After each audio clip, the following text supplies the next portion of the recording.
Sometimes we forget why we're here. It's easy to fall off track. These help us remember.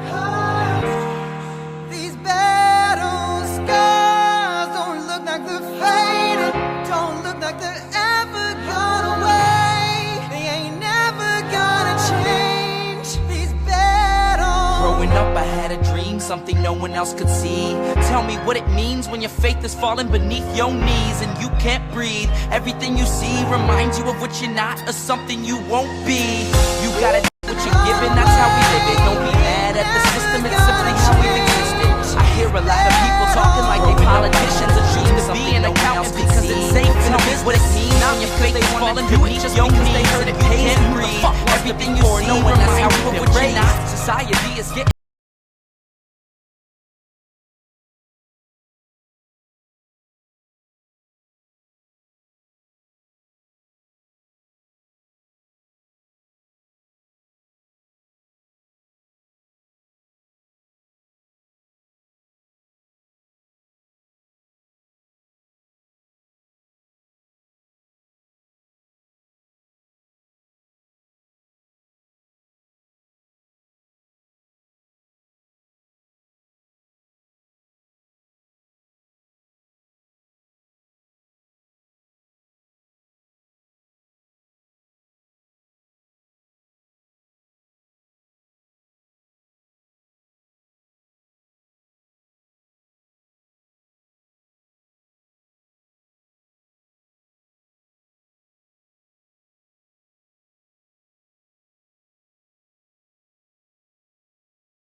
Well, hello, everyone. I hope you're seeing me right now because I am actually posting something on Twitter that I wanted to post. Someone I know is doing a ballot selfie lawsuit, and those of you who may not know, I hope that's not the furnace coming on. I did a ballot selfie lawsuit back in 2016 and won. So I hope that my case is used as a precedent for her case in North Carolina. Hope she wins. Deserves to win. Those of you watching, if you're wondering why, all of a sudden, I do not know why, but the lighting has gotten so inconsistent in the studio. I need another professional light. I don't think a box light, but I know exactly what I need, like a key light right up here, but can't afford it. So a super chat, I'd super appreciate it if it was for me to get a decent light up there. I think it's because I'm using this mic here again. I was using it up top before. I decided I liked it kind of on the side again. I've got this other mic. I'm always messing around with stuff. So rather than ramble the way I normally do, because that's my comment from non-subscribers, I know you guys are all family. I did a upload on what was going on with the Colorado suit. I'm going to be doing a fuller show on that. Yes, I know I look like Buzz Around Bumblebee. You don't need to tell me. So yes, let me do my YouTuber stuff, and then we're going to get right to the subject matter. So first of all, subscribe. Particularly if you're watching the show because you're interested in what's going on with the GOP, Republican Party. I think that was redundant, but the Republican Party in Colorado.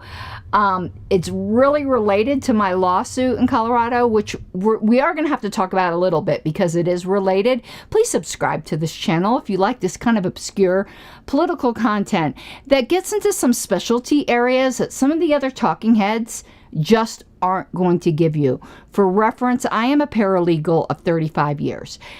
Not political law, but law transfers. Let's just put it that way. I'm not a lawyer, but I do have legal experience, and I do have knowledge in some of these areas at least. So more than your average bear, but not as much as a lawyer. Also, though, I am a registered parliamentarian with the National Association of Parliamentarians, which is a rarer skill. So I can give you some parliamentary background. If you don't know what that is, that means that I have a certification in Robert's Rules of Order, which is useful in things like political parties. God, I do not like the current lighting. I need better lighting in here. As I'm getting older, lighting becomes more and more important. If you would like some of my hot political takes, you can follow me on, I call it X Twitter. I'm never going to stop calling it Twitter. You can kiss my libertarian booty. Elon Musk. I am Karen Ann Harlow, spelled CARYNANNHARLOS. So it's at right before on Twitter. You won't regret it. You won't agree with everything I said, but I certainly am entertaining on Twitter. I don't think even my haters will say that I'm not entertaining on Twitter. And last but not least, my current positions, as happens every few years, has lost me some Patreons. Because people seem to think they love your integrity as long as you're on their side. But the minute you're not on their side, all of a sudden, they abandon you like cockroaches on the Titanic. And that is just fine. Because you want to know what? I do love you all as family. But you want to know who I love more? Me.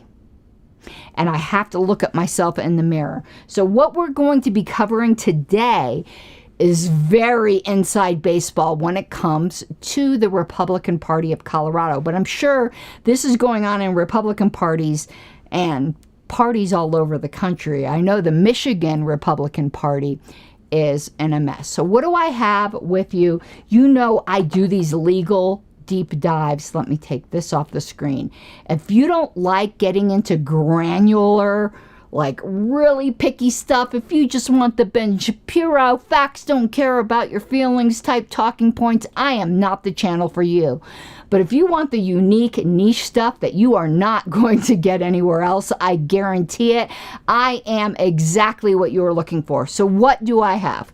I have right here, yes, and let me just get this out right up front. Yes, I do have autism. It's not a joke. I am literally autistic, but I weaponize that autism for good. So I did print out the entire Colorado election code. It is right here. And yes, I've read it and bookmarked certain tabs. So we might need to look at that. Stay. And I have that here. I've got my legal pad in case I need to write notes on things I don't want to forget. I do have a pink pen and pink glasses because yes, I do have a fetish for pink. And last but not least, as if you couldn't tell that I really liked pink, and this binder is printouts of the Colorado case. It's not completely up to date. And hello, Nathan. Hello, Trendlin. How's my day going, Nathan? I'll tell you in one moment.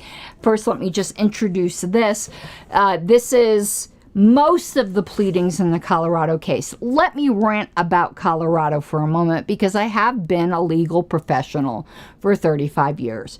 I've gone from having law libraries in the law offices I've worked at to everything being online. I used to live in Colorado. I live in Colorado now. I used to live in Florida. And Florida was on electronic filing long before other states were. And if you're a member of the public of Colorado, you could sign up for a free account. I don't know if this has changed. I haven't been in Florida in like 12 years. But at the time I was there, you could sign up for a free account and download any pleading that you wanted for free and look up any case. Throughout you had to go county by county, which was inconvenient. Now in Colorado, you can't do that. And you can't download pleadings. You have to either go to the courthouse and fill out a paper form and send them a check like it's the like it's 20 years ago. And even if you're an attorney, the filing fees are absolutely ridiculous. Colorado is completely behind the times. So I can't be right up to the minute up to date because I'm not a lawyer. And I don't have access to what is called CSEF, which is Colorado Electronic Court Filings, I think is what that's short for. So I have to rely upon writing the clerk every few days and asking for updated pleadings. I also have contacts, and I don't know if they want me to say their names, so I'm not going to. I have contacts with some Colorado political reporters who send me things. And I'm very grateful for the latest pleading, which I would not even have known about, that I just read a few hours ago, which has been sent to me by a Colorado reporter. So if I'm missing a couple facts, that's why.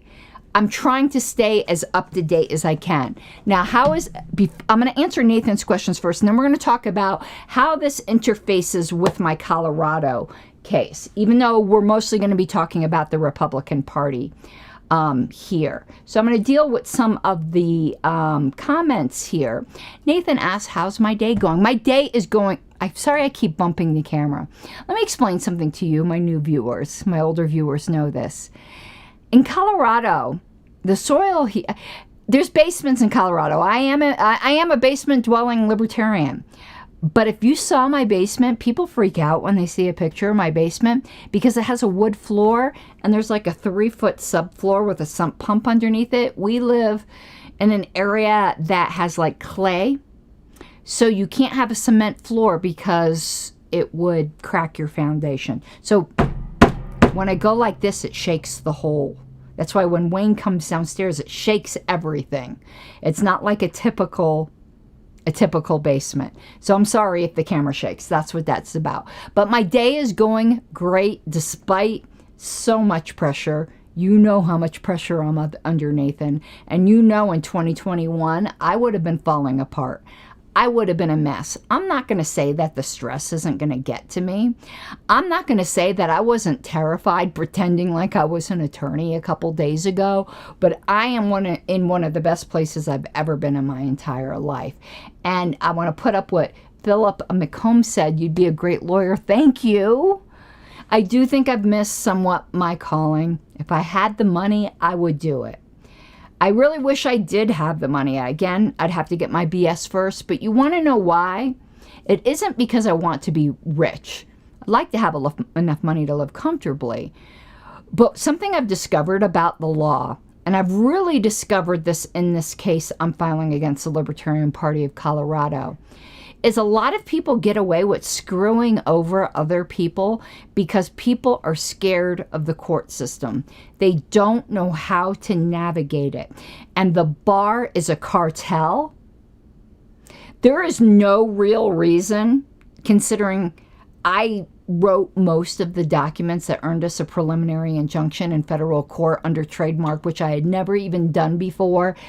There's no real reason why in simple cases I couldn't represent people. I am perfectly competent to do so, but I'm not an attorney.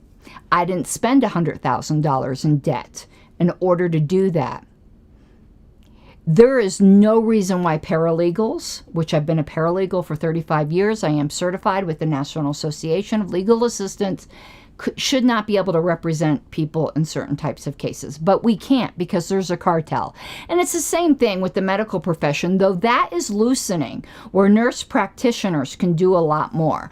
I hope there becomes something more like paralegal practitioners. There is an administrative law, which I have no experience in. Maybe I should learn it. But like before administrative courts, like the Social Security Administrative, but I don't really have much interest in that. In administrative law, paralegals can represent people in certain things.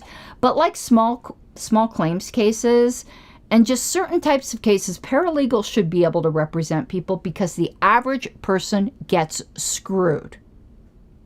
Something that happened back when that whole Delaware thing went down, and just his father wrote me and was like, we just felt helpless. The reason why I would love to be an attorney is because I'd like to help people. Obviously, I'd want to make enough money to live comfortably, but I would also like to be able to help people who feel helpless. And I already try to do that to the extent that I can, but I cannot engage in the unauthorized practice of law, which is why I'm the only plaintiff in the case against the Libertarian Party of Colorado. There are plenty of people who want to be part of this case, but I can't represent them. I can only represent myself. But if I can represent myself and they consent, why can't? It's just so dumb. And the first judge in the case said, for pro se filings, these are very well pled. Now, he didn't know I was a 35-year paralegal, but basically it was equivalent to what a lawyer would do. And the fact is, I didn't even know election law, and I still did well pled pleadings. Okay, Nathan also had said, wow, Colorado's usually more up-to-date and open to transparency efforts. No, they're actually not. Florida is much more. There's a rumor that Florida's called the Sunshine State because of how much sun it gets. It isn't. It is because of how easy it is to get public records in Florida. Okay, Nathan asks, it can't be a class action. It maybe could, but I can't represent people on a class action. If there's any Colorado attorney out there who might be interested in that, get in touch with me. I could find you plaintiffs very easily. And we could raise costs. Lawyers can't donate costs, but they can donate their legal services. They can't donate costs. I know this from the Colorado ballot selfie case that I did, that I won the right to be able to take a selfie of your ballot in Colorado. All the legal services were done for, they ended up getting paid out of the settlement from the state of Colorado, but I didn't have to pay anything, but I did have to pay the costs. I did have to pay the filing fee, which we raised. I did have to pay for transcripts, service of process, things like that. Okay, so to this Republican case, let me let you know what this is about and how this relates to the case I have currently against the Libertarian Party of Colorado. And if I keep slipping up between Republican Party and Libertarian Party, it's because I'm so used to saying Libertarian Party. Whoops, I have this upside down. And I did actually buy these more professional looking notebooks to bring into court. So I wasn't bringing in my hot pink Hello Kitty notebooks into court. I was already coming in with the disadvantage with the hot pink hair, but I was dressed very professionally, those of you who saw my videos. So what this case is the plaintiff is David Williams as chairman of the Colorado Republican State Central Committee, versus defendants Nancy Pelosi, who I believe is the chair of the JEFCO, which is the Jefferson County. Sorry, I'm used to we all know the abbreviations here in Colorado. The Jefferson County Republican Party, and Todd Watkins, who is somehow involved in the El Paso Republican Party. It's not terribly important. Both of them are members of the State Central Committee. Their state central committee is about 400 people. That is because of Colorado major party law. So I need to give you some Colorado history here. I should have pulled up some old newsletters from Colorado. But Colorado has, as far as I'm concerned, the best ballot access laws in the country, though some billionaires are trying to come in here and ruin that with Top 4 and all of their bullshit. But up until 1998, we did not have good ballot access laws. But after 1998, there was a bill passed, and it was HB whatever. But we just call it now the minor party law. So in Colorado election law, there are sections that apply to all political parties. There are sections that apply only to major political parties. And then there are sections that apply only to minor political parties. I'm not going to get into all of the differences, but I'm going to give you some of them.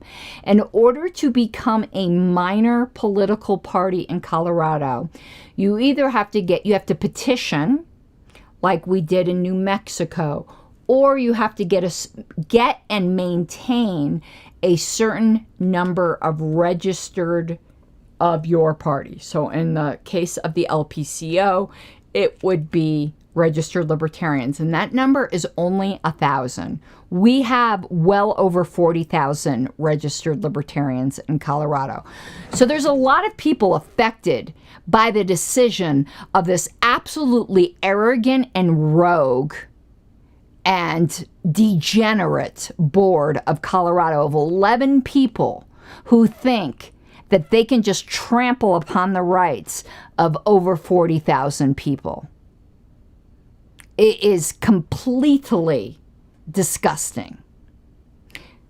But that was my little LPCO rant. LPCO stands for I did Republican again. Those are half of them, I think, a bunch of Republicans, but Libertarian Party of Colorado. So if you petition on, then you have to continue to get a certain percentage of votes in certain races. I'm not too educated about that because we didn't petition on. We maintain over 1,000 registered Colorado libertarians. In order to become a major party in Colorado, you have to get over 10% in the governor's race. That's the only race. The Constitution Party did that by accident. I forgot what year, and it destroyed them. Why did it destroy them? It destroyed them because the minute you become a major party, you have way more regulations to comply with that Nathan will be familiar with Arizona, where you have to have precinctmen, and it's you have to have precinct committees, and it's just such a structure that libertarians in Colorado, we just do not have the numbers or manpower to maintain. There is no advantage, none, and this ignorant fucking board can't get this through their head. There is no advantage to being a major party in Colorado. When you go to register as a libertarian in Colorado, it isn't like there's a list of major parties you can register for and minor parties. It's just the parties. There is no advantage to it. It is only a disadvantage. Now, if you get to the point where you can maintain that structure, well, you might as well, because then you want to give more people more voices. But this whole fetishizing being a major party, that would destroy us in Colorado the same way it destroyed the Reform Party in Colorado, the Constitution Party in Colorado. And let me dispel another myth and do a little mockery, okay? I'm not going to say the guy's name because he's a young, eager guy. I'm not trying to embarrass anyone personally, except for I am trying to embarrass the LPCO board because they keep acting like they're playing 9D chess, when they're barely playing like Chutes and Ladders. So at our June meeting, they tried to appoint somebody as affiliates director. That person wasn't even a qualified. They weren't a sustaining member of the party. They didn't even ask, but they tried to elect him in. Now, he did get elected in at the July 12th meeting and was a sustaining member. Guess how long? 10 days. And I'm still not even sure if he's a registered libertarian. I think they think all that's required is paying dues.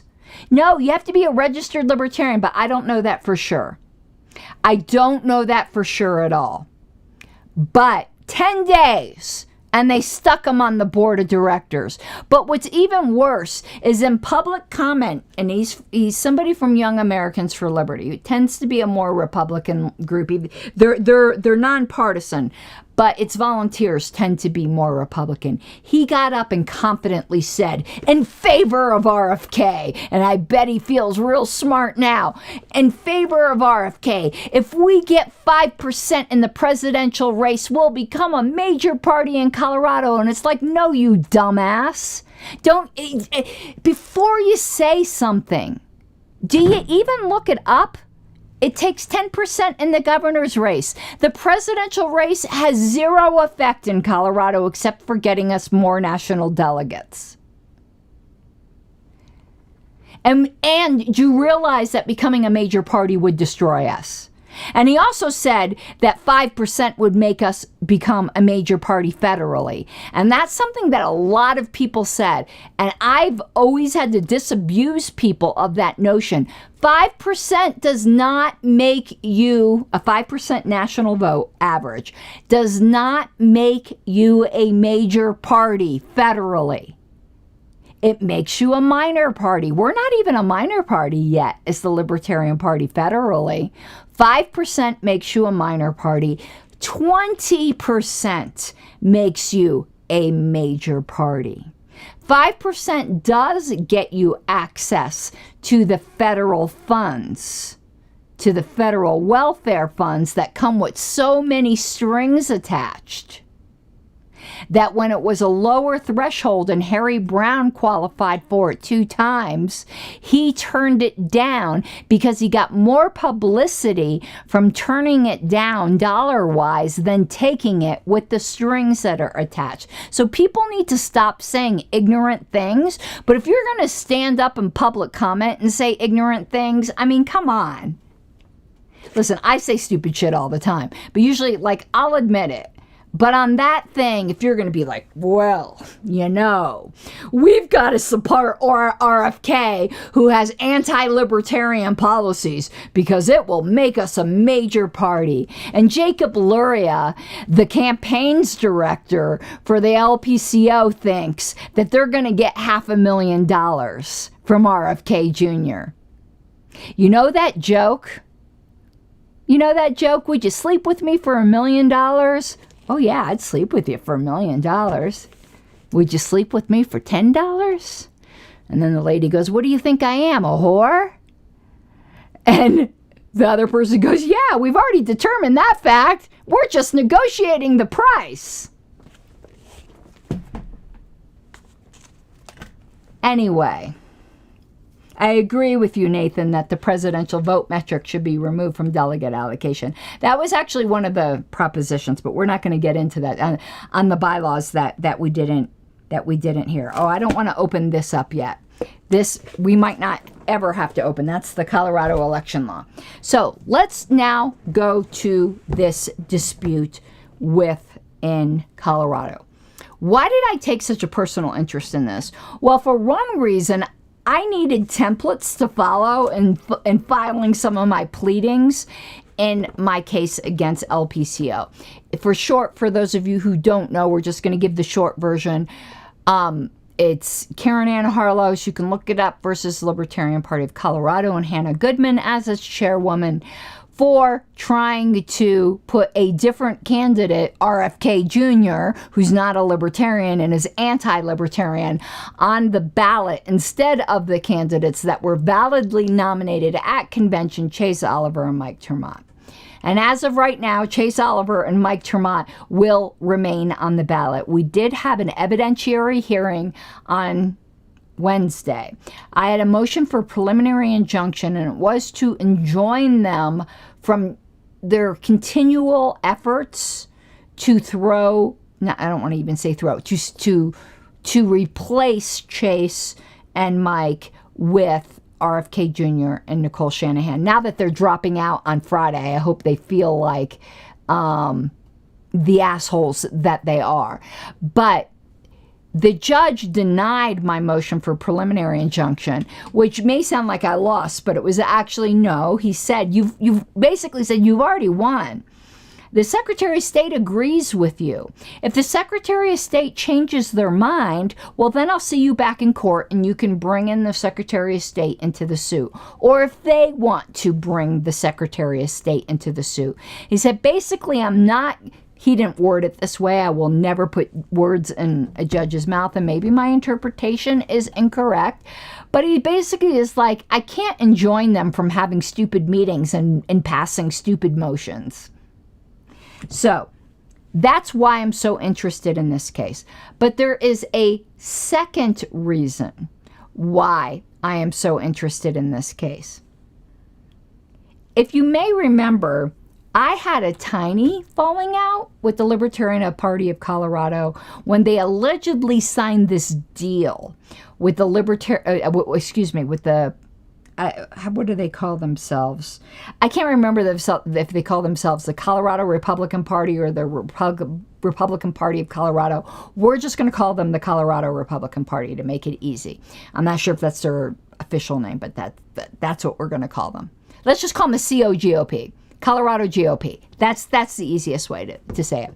So they allegedly made this deal with the COGOP that in certain races where the Libertarians might be the swing vote, the spoiler, as it were, that we would agree not to run a candidate if their candidate signed a Colorado specific. It has nothing to do with national. They fap all over this Liberty Pledge and confuse it with the National Pledge.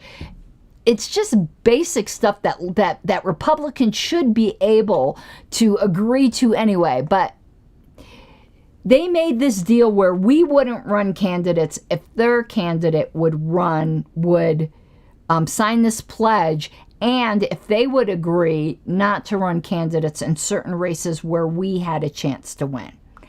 Then they walked that back when they realized that they couldn't make that promise because it's the delegates at convention, not the board. See, at that time, they actually somewhat cared about the bylaws because Jim Wiley wasn't in the picture, who I call the Rasputin of Colorado right now.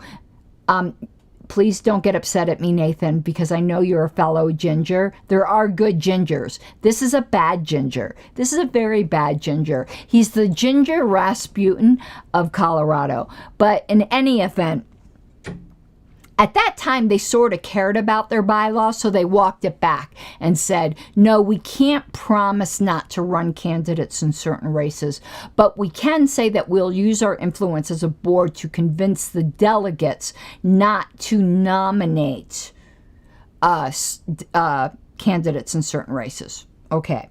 That alleged deal that they signed was with Dave Williams.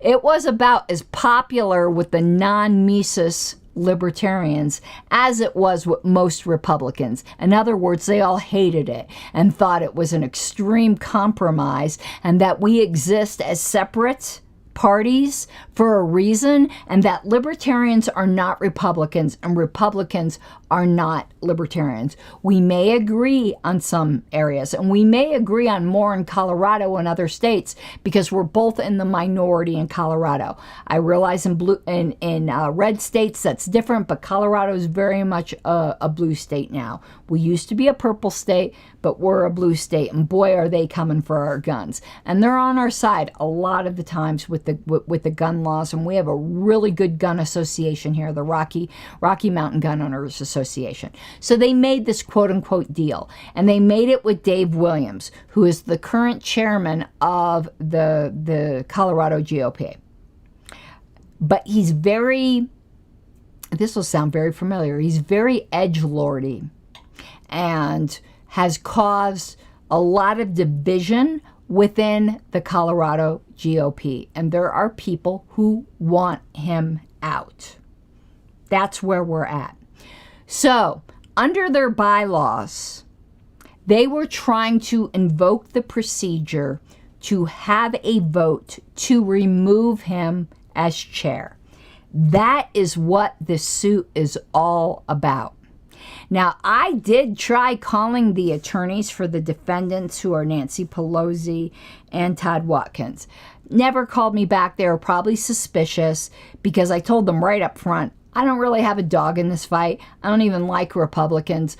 I'm a libertarian, but I think you're going about this all wrong, and there's a real easy way to get to where you want. and when I mean get to where they want, it isn't removing Dave Williams, because I don't know whether they have the votes or not, but to at least get to a meeting where you can have the vote. All of this, see this, and this is what I got so far. All of this isn't arguing over whether a vote to remove him was legitimate, whether or not they have the right to remove him. None of this is about that. You want to know what this whole suit is about? It's about whether they have properly petitioned for a meeting to have the vote. This is all about whether or not they've properly called a meeting. For those of you who think that things like that don't matter, that is what all of this is about. And I'm thinking to myself as a parliamentarian, why are you arguing about this? You might be right. Maybe you did properly call the meeting, but there is a question. Why don't you just unquestionably do it the right way? Within 30 days, you'll have your vote, and maybe you'll remove the guy. Why fight over something questionable when you can just cure it? Even though we are not, how do I put this? Even though we are not personal friends at this time, an excellent parliamentarian, Jonathan Jacobs, wrote an article called, I forgot what it's called, but it was something, Breach of Bylaws and Pascal's Wager. And he basically said it's worth it to do things the right way rather than risk a continuing breach of the bylaws. So stop arguing about, no, this is the right way. Just do it unquestionably the right way. And that way you won't be arguing about this stuff. Okay, so let's get into the case now. This is going to get really, really into minutia. Now, in the beginning, Nancy Pelosi and Todd Watkins, and I'm just going to call them Nancy and Todd like we're best friends. I don't even know who they are. And we're going to call the chair Dave, even Dave Williams. At first they were pro se. So we're just gonna go through this, and I'm gonna give you the bird's eye view. I might be mistaken on some things. Correct me if I'm wrong. If those of you who are watching this have some information I don't, if you're Republicans and you have opinions, let me know. We'll stick them up on the screen. I don't have a dog in this race, except for the fact I'm not a big fan of Dave Williams. I don't even know him. But the fact that he made a deal with Hannah Goodman, who's turned out to be awful and shouldn't be chair of a dining room set, and I cannot wait for her no longer to be chair of the LPCO, and we dodged a bullet by her not being the vice chair of the National Party, that makes me be like, yeah, get rid of him. You signed a deal with her? Yeah, okay. But whatever. It's really, I don't have a dog in this fight. From what I understand, Dave Williams is actually pretty radical for a Republican. I think he even considers himself an anarcho-capitalist. I'm not sure. Whatever. You know, he might be a great guy. I don't know. I really don't have a dog in this fight. It's kind of just me being a little bitchy because he made a deal with Hannah. I'll be honest with you. I'm being catty. I'm being catty. Okay. All right. So I recognize doing filings like these.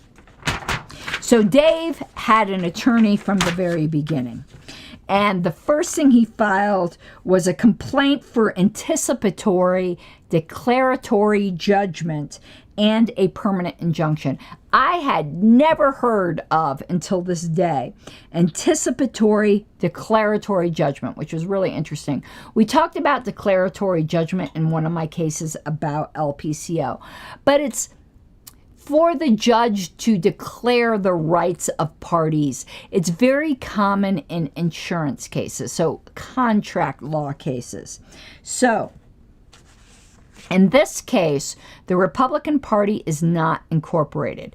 In my case, the LPCO is incorporated. So they have some protections where they don't have certain personal liabilities unless you pierce the corporate veil. And I think they've misbehaved bad enough that They don't have corporate protection, even though they have the obligations to certain corporate things because they chose to incorporate. And it wasn't this particular board, but they being the Libertarian Party of Colorado, which, I'm sorry, Hannah, doesn't belong to you. And the other 10 members, they have some vacancies, but the board is normally 11 people. It doesn't belong to you. You are temporary custodians of those seats.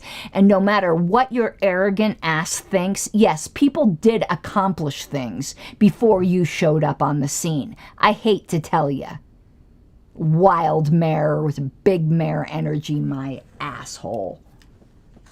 And yes, fiduciary duty does apply on the state level. So, anyway, so here's the general allegations. There was a meeting called by Nancy Pelosi to basically remove Dave Williams and replace him with someone else. There are only certain types of meetings that can be called by certain people under their bylaws. Anyone in the Libertarian Party should be familiar with this kind of stuff. This is we know this. Like, we are Robert's fetishists. We know this. So, okay. So, she allegedly called a meeting to have a vote of their state central committee, which again, the entire membership of it is about or exactly 400 people. And we'll get into the numbers it would take to remove him. So she filed this petition.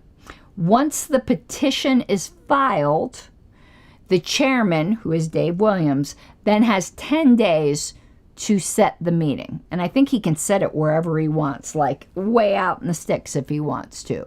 This should seem very familiar to Libertarian Party people because I just filed, now it was a JC appeal, but it was a petition and it needed a certain percentage of people. And then then a hearing had to be called within a certain amount of days. So this is very similar to some of the rules that we have in the Libertarian Party. Their bylaws are bad, but I actually think their interpretation of them is worse because some of their wording is the same as the National Party bylaws, and we've never had any problem interpreting them. And we're a third party. It's like, people, like, are you retarded? Okay, I'm definitely going to be demonetized. Please send me some super chats. I'm not above begging.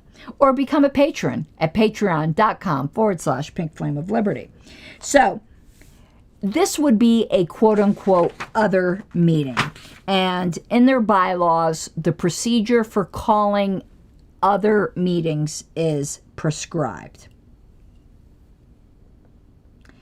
And it talks about at various points throughout the bylaws, not in this section, but at various points throughout their bylaws, voting members must be verified for their signatures or votes. Okay, that's simple enough. And that should remind us of the dumb argument that was made against my petition. Even though I ended up losing the JC appeal, it wasn't thrown out for being procedurally invalid. So what I did, and I'll be doing again because the LNC passed some other bylaws, and I know the JC ruled against me. I respectfully disagree. I still think that that joint fundraising agreement with the spoiled ass Kennedy is against the bylaws.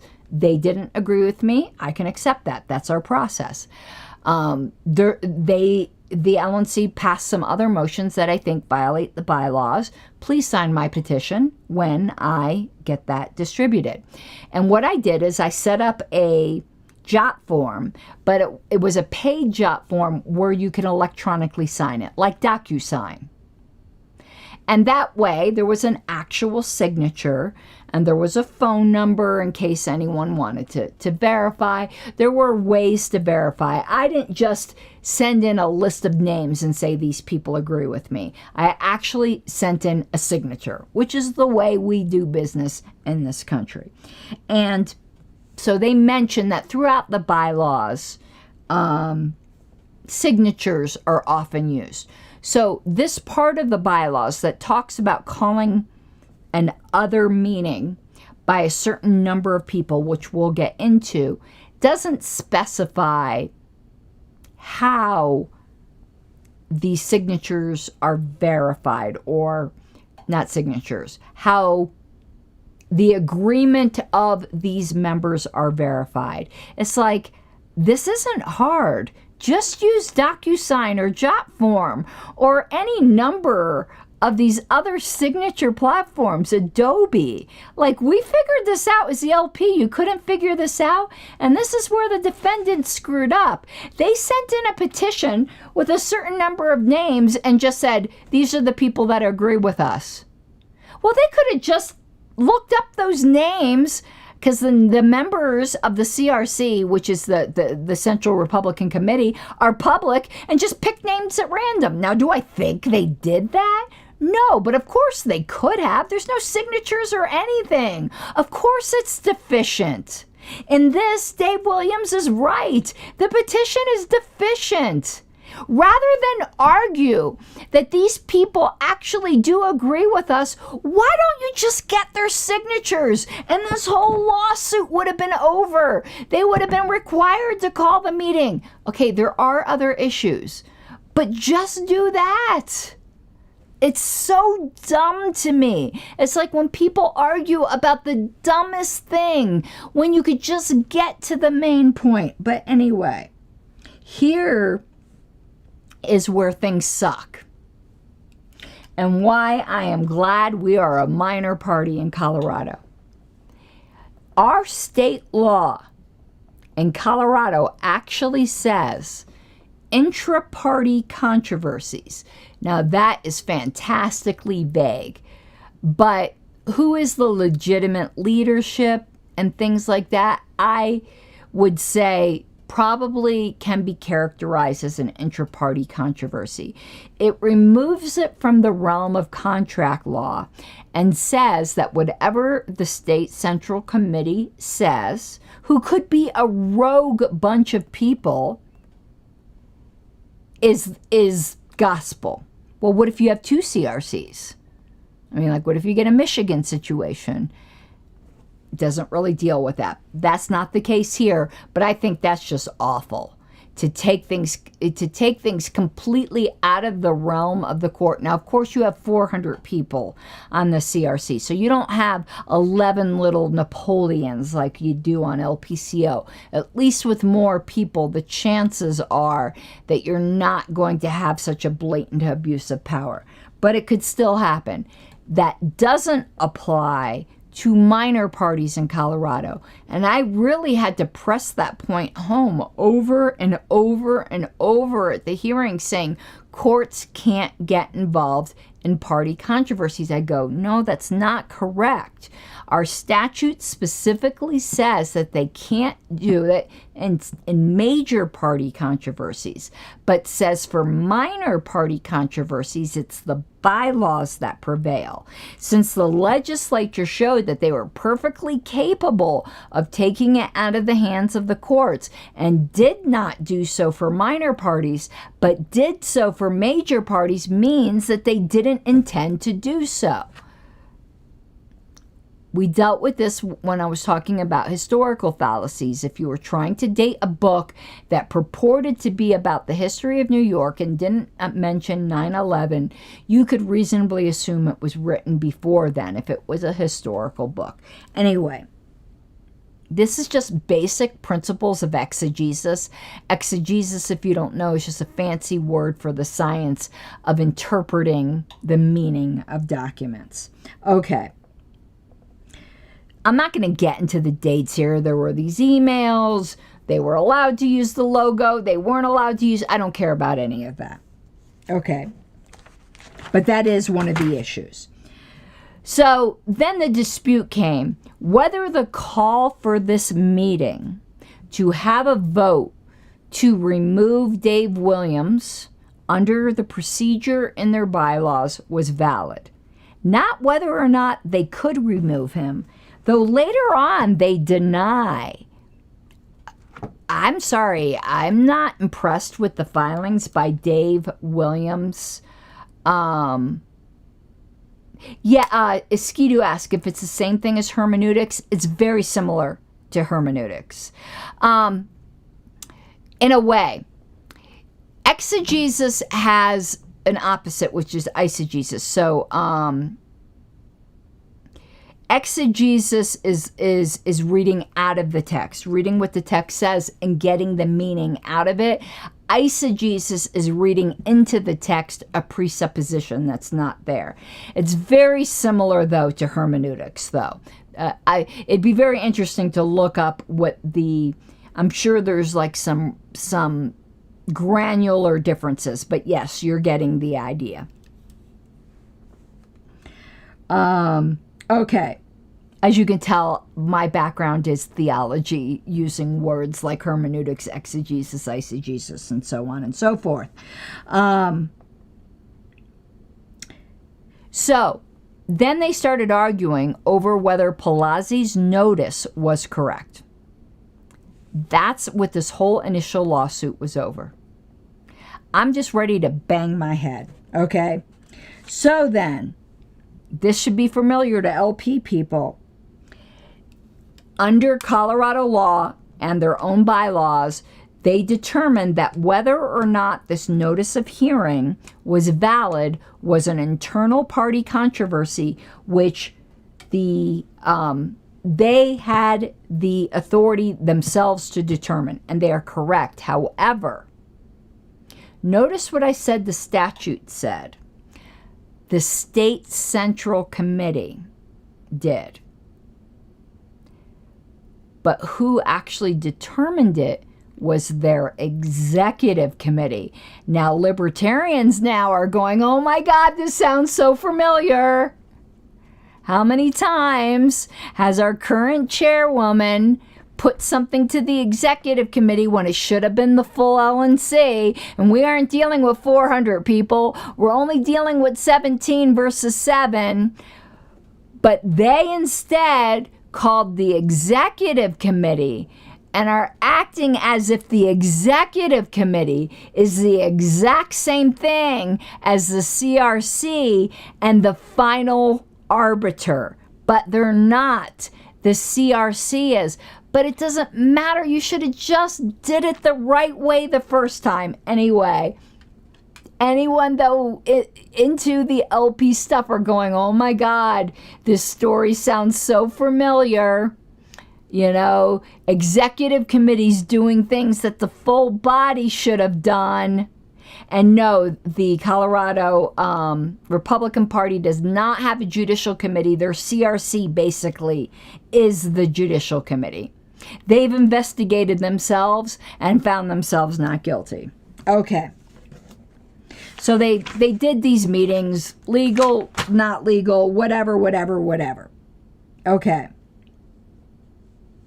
So they had a party controversy hearing, which is like a JC hearing. But it was through the state executive committee, not the Central Republican Committee. And what they determined at this hearing was that the defendant's petition did not comply with the requirements of their bylaws. They directed the bylaws committee, they admitted there was ambiguity, and directed the bylaws committee to take a look at it. And said that this previously called meeting by Palazzi via petition was invalid because the petition didn't properly comply with the requirements of the state party. Okay. Are we everywhere? All right. Then they argued and called other meetings, and none of that matters to me.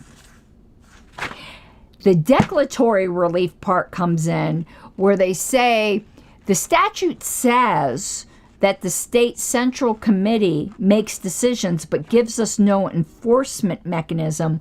We are asking the court to declare that they are the enforcers of it. I don't even care about things of that either. It was just interesting.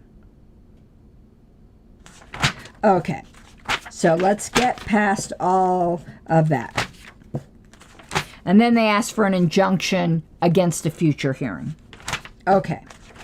So now I got their bylaws in front of me. At first I was like, holy crap, these bylaws are 60 pages. Are you out of your mind? But a lot of them, do I have them in here multiple times? I think I might. Anyway, these were adopted in 2023. And it says, you know, the Central Committee can exercise all of its powers, blah, blah, blah. The Central Committee decides who can use its logos and name, because that's part of the controversy here. It's interesting that they didn't claim common law trademark, but I'm not even getting into that. Okay. They define who the officers are. And then there's a section, and this is a section I'm really interested in, is removal. Now, you know I'm not fans of removal for personal reasons. Like, I'm not entirely objective on that.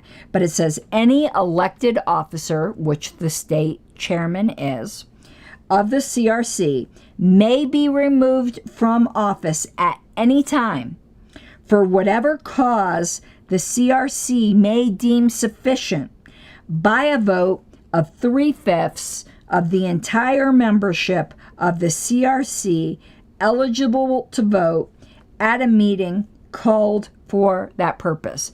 So, we're not going to get in, that's written very badly, by the way, but we're not going to get into that. Just say that there is a provision for removal. We could get into whether or not he's entitled to a trial, and under the last interpretation of a similar bylaw at the Libertarian Party, he would be. But he hasn't argued that at all. We're not going to deal with that here. Written notice has to be given, and that action will be final. It's not appealable. Okay. And then it talks about how other meetings, which this would be, because it has to be a meeting specifically called for that purpose. Other meetings shall be held at a time and a place designated by the CRC, or upon the call of the chairman, or upon the written request of 1/4 of the voting members, which would be the entire CRC. So 25% of the CRC. That meeting, on the written request, shall be called by the chairman within 10 days. If the chairman fails to do it, any voting member may issue the call at the expense of the CRC. That's a terrible bylaw. What if 10 of them are all mad and issue 10 different notices for the same day? Like, it should be like the person in charge of submitting the petition, whatever, they got a very badly written bylaw. The meeting shall be held within 30 days of the call. So the maximum amount of time that can elapse is 40 days. Okay. All right. And it also deals with special meetings. I think this can be a special meeting as well. And it says special meetings shall be called by the chairman at his discretion or at the written request of 1/3 of the voting members of the executive committee. So you can call an other meeting by 25% of the entire CRC, or a special meeting by 1/3 of the voting members of the executive committee. Okay. Alrighty. And then I don't think there's anything else in the bylaws that apply.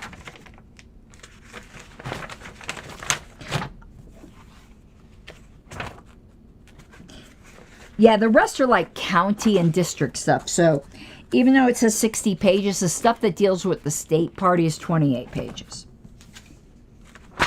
And then they've got all the notices and name calling and all the crap that happens in a political party. And they also allow proxies, by the way, which is a whole other thing. So Dave Williams files a preliminary injunction to say that the meeting called by Nancy Pelosi was invalid because the members weren't verified. It couldn't be proven that 25% of the entire CRC would called for the meeting, because all she submitted was a list of names of people. And I actually agree with them there. How do you know? But why are they fighting over this? The minute he disputed it, she should have just went and gotten either the electronic or physical signatures of these people and sent it in. And none of this lawsuit would have been necessary. They could have just had their vote. I'm looking on Twitter right now because I got a message and I don't know if it has anything to do with this. Let me see here. Nah, this has something to do with the LP. I want to read this though for a second. I don't want to read it out loud, but this is interesting.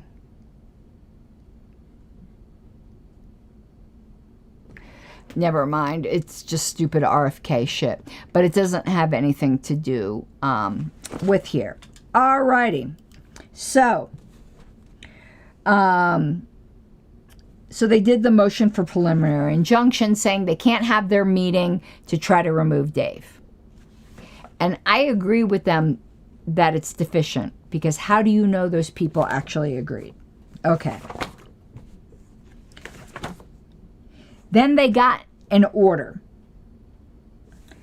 And it says you got to serve people before we can issue any kind of injunction. So then they served people.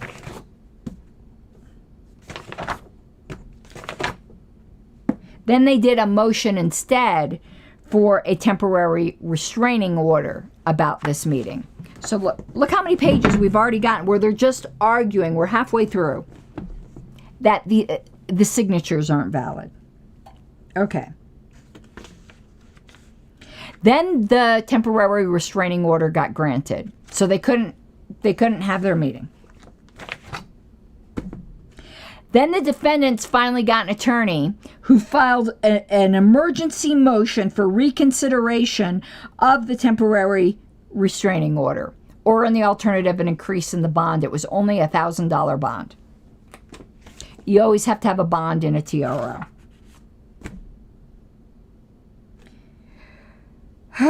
Okay.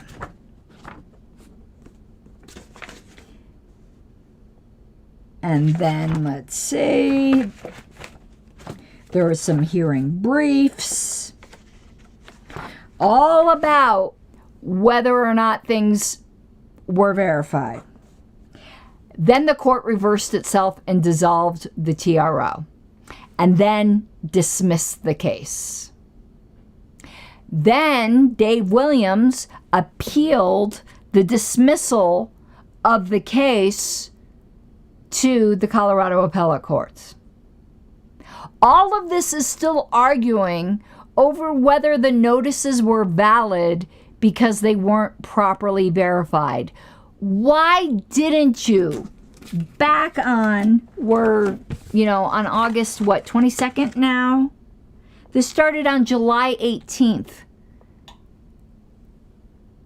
You'd have been having your meeting by now. If you had just done it right the first time. And over, there is and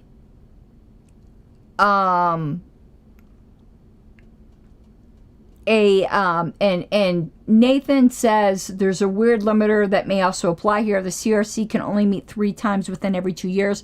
That was never brought up in the case, so I don't think it applies here. It would have been brought up. They must not have met, because it looks like they do nearly everything through the executive committee. That was never brought up in the case, so I'm not bringing it up because I don't know anything about how many times they met. So, case dismissed. Then Dave Williams filed for a stay in the dissolution of the TRO pending appeal. Now, I don't blame him for doing this.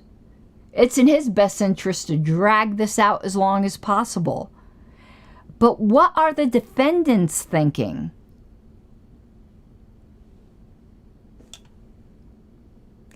If the goal is to get to a meeting where you have the vote, where you win or you don't, this could have been over already.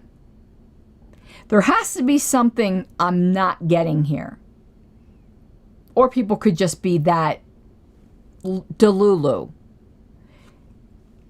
But over and over, the defendants say that they've consulted multiple legal experts and their petition is sufficient. This isn't a legal issue. It's a parliamentary issue. Not once is a parliamentarian mentioned. And they all are using Robert's Rules of Order. Not once do they point to similar issues in other political parties. Now, it wouldn't have been on their side. I mean, the LPCO would, not the LPCO, excuse me, the National Libertarian Party would have been a great one to point to, but we require at least electronic signatures. It doesn't say that in our bylaws, but I don't think you have to say that. How else? You can't just submit a list of names. There's got to be some way to verify them. We've always done that. Like, this isn't just for my petition. This goes back as long as I can remember. In the past, before there was electronic signatures, we used written signatures. You'd send out letters to delegates. Okay. Then they start arguing about whether or not the court even has jurisdiction to determine whether or not the hearing is valid.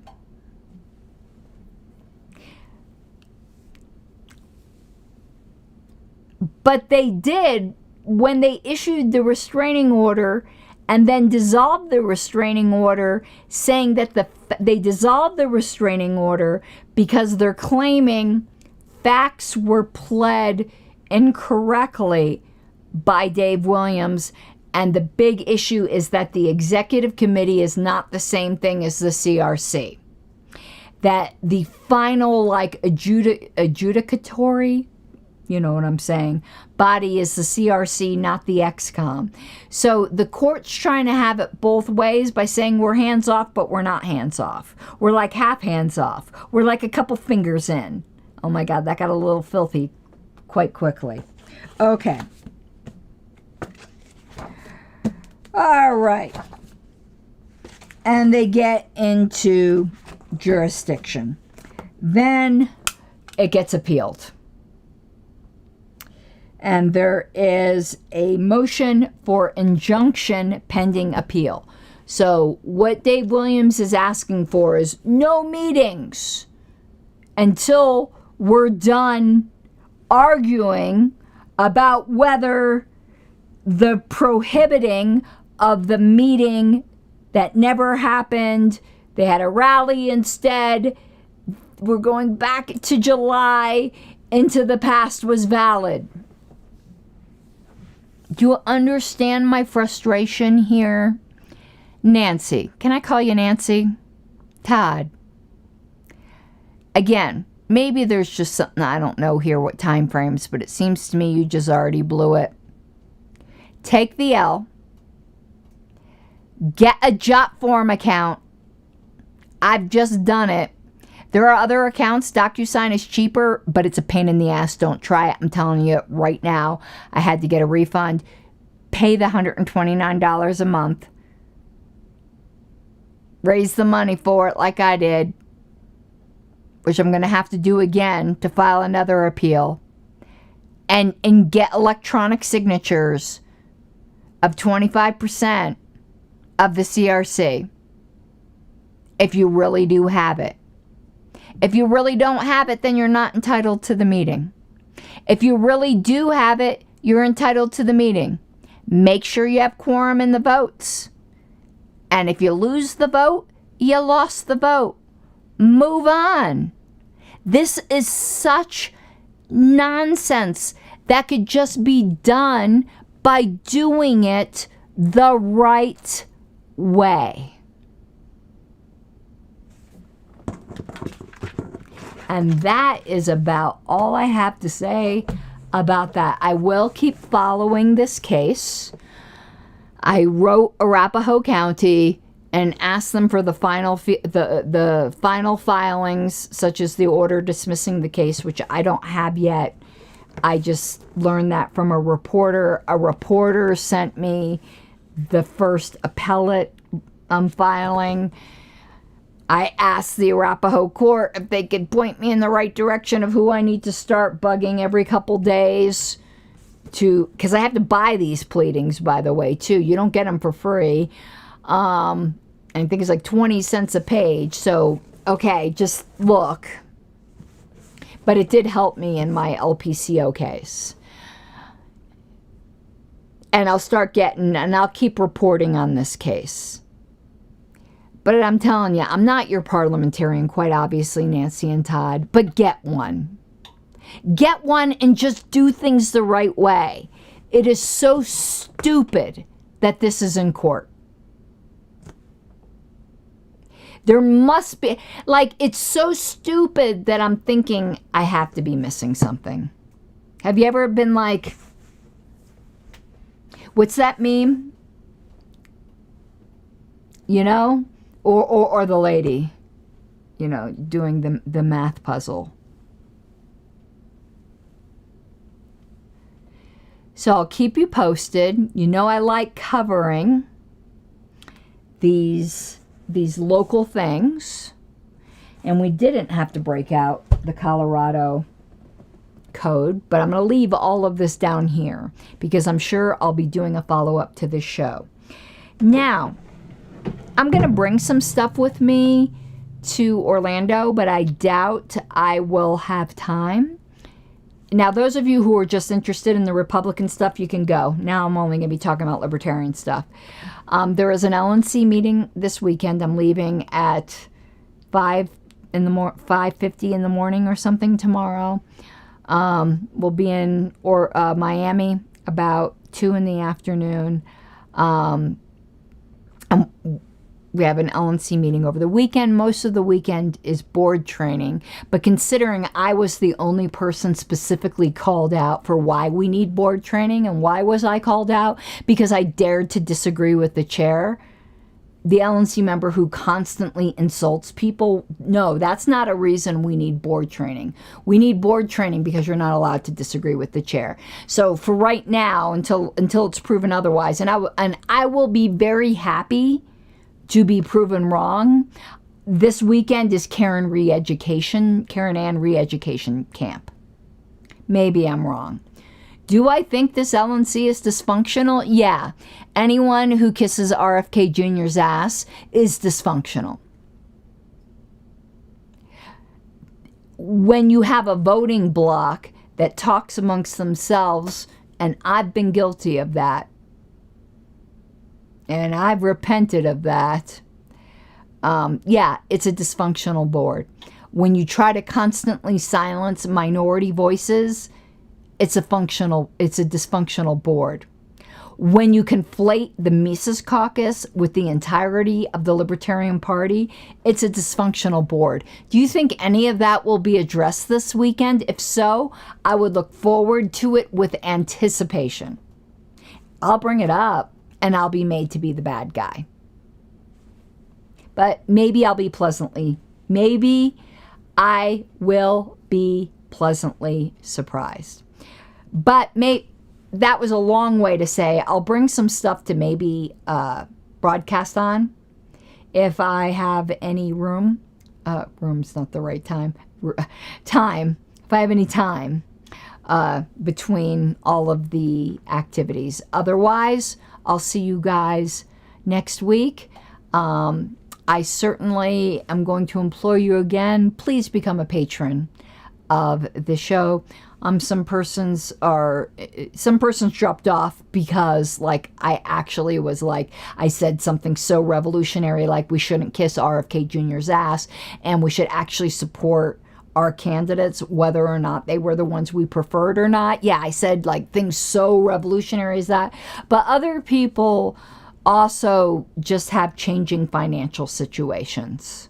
So I appreciate every single one of you who can do it. It's patreon.com/Pink Flame of Liberty. And I hope you have an awesome evening. Bye-bye. You gotta take what you're given, that's how we live it. Don't be mad at the system, it's simply how we've existed. I hear a lot of people talking like they politicians, or choose to be an accountant because it's safe in the business, not because they want to